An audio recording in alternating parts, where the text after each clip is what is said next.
Pour vous, leur point fort, c'était la défense. Oui, parce que ça ressemble quand même pas mal à un mur, cette équipe. Déjà les chiffres, le Sénégal n'a pris que 2 buts en 7 matchs à la CAN. Et lors des éliminatoires de la Coupe du Monde qu'ils ont joué dans les derniers mois, c'était seulement 3 buts concédés en 10 rencontres. Et donc pour illustrer cette solidité, on s'est aussi servi de l'amicale en Angleterre avec une séquence qui résume tout.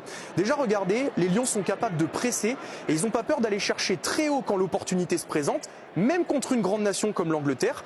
Alors là, l'Angleterre a les qualités pour se sortir du pressing et ne pas perdre le ballon. Mais très vite, les Anglais vont se retrouver impuissants parce que les Sénégalais se sont très vite replacés. Le bloc est en place, il est d'ailleurs pas forcément très bas. Tout le monde défend, ça coulisse, c'est bien organisé.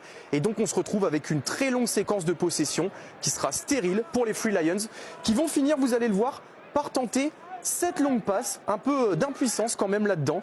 Et le ballon va être perdu. Là où on peut s'attendre à ce que la France ait le ballon face au Sénégal, eh bien il faudra être créatif pour percer ce mur tout simplement. Et cette force défensive et collective, eh bien c'est aussi la patte des anciens qui encadre très bien la jeunesse de cette équipe. Idrissa Gueye en parlait hier après la finale.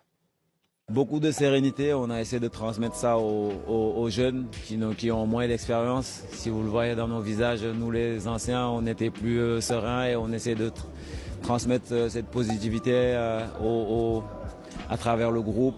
Il fallait que tout le monde y croie et on y a cru du début jusqu'à la fin et voilà, on en sort vainqueur.